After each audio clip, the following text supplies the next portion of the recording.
I showed up to South Carolina in wool pants and a thermal spam sweatshirt. So here's an episode of Injured at Basic Combat Training. These last few months I attempted and failed to complete the Army Basic Combat Training course due to some medical complications. I wouldn't consider them great months, but hey, memories, healthcare, free college and all of that, right? The American dream. When I flew out to Fort Jackson, I had one layover with 1 hour to get from one plane to the next. It was a pretty tight squeeze, but I mean, hey, they call me Fast Frank for a reason, right?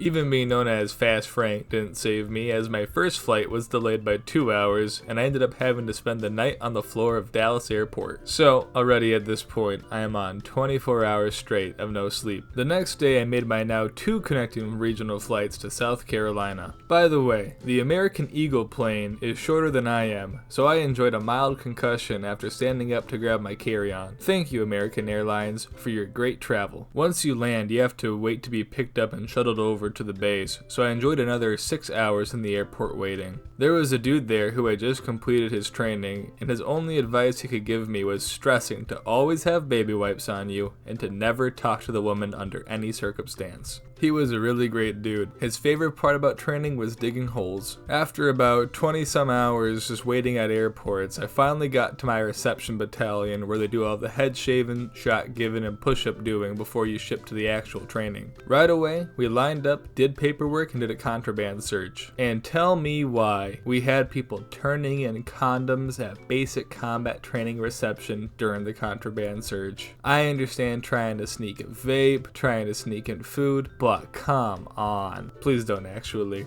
I digress. After Mr. Rapid and Tappet turned in his condoms, we ended up getting ready to go to the barracks and go to bed. As we were standing outside, tired, hot, and just ready for a shower in bed, a trainee from the previous night came down and asked the drill sergeant a question. "Drill sergeant, can I have an MRE? Did you eat dinner, trainee?" "Yes, drill sergeant." "Get your fat ass back to bed, trainee." This dude thought he could physically threaten a drill sergeant into giving him more food. He put his hands on the drill sergeant, and when I say this dude instantly got his ass kicked, I have never seen something like this happen in my life. He got his arms on that drill sergeant, and then a second later, before I could even blink, he was face down in the concrete and military police were already on the way. Now this delayed our processing by about an hour, and we ended up heading to bed at 2:30 a.m. for our bright and early wake-up call of 3 a.m. So now at this point, we were at 48 hours of no sleep. My breakfast at 3:30 a.m. consisted of an Italian sausage with crackers MRE, and once I was done consuming that wonderful cold meal, I went off to medical. We had to take a hearing test, and the hearing test chamber was incredibly warm, dark, and quiet. Now this test normally takes about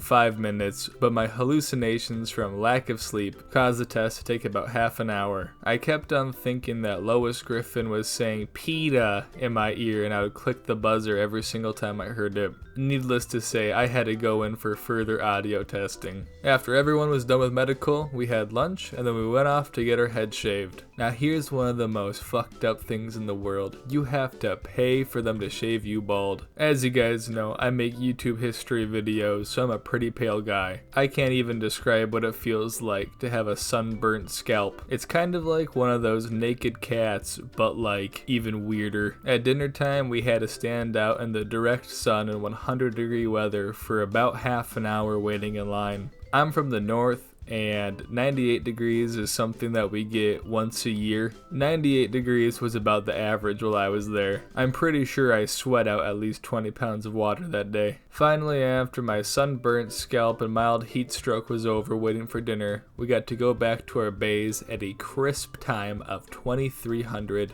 Just to start the day over again at 0400. One of the things that's going to happen to just about anyone at reception is that you're going to get what's called bake-off. You have like 50 dudes all across the United States in one large room, and half of them don't shower or wipe their ass, so people get sick pretty quick. And bake-off is basically take your pick between the flu, COVID, cold, COVID again, anything really. If you go to the doctor for it, they call it bake off, they give you ibuprofen and Mucinex and tell you to have a good day. But hey, we all pushed through our week of having COVID and the flu and made it to our ship date and then off to basic combat training. Hey, make sure you guys subscribe so you can see my next video about my experiences at basic combat training. I have a Patreon, Discord, and Twitter where you guys can interact with me and get exclusive content. Thanks for watching!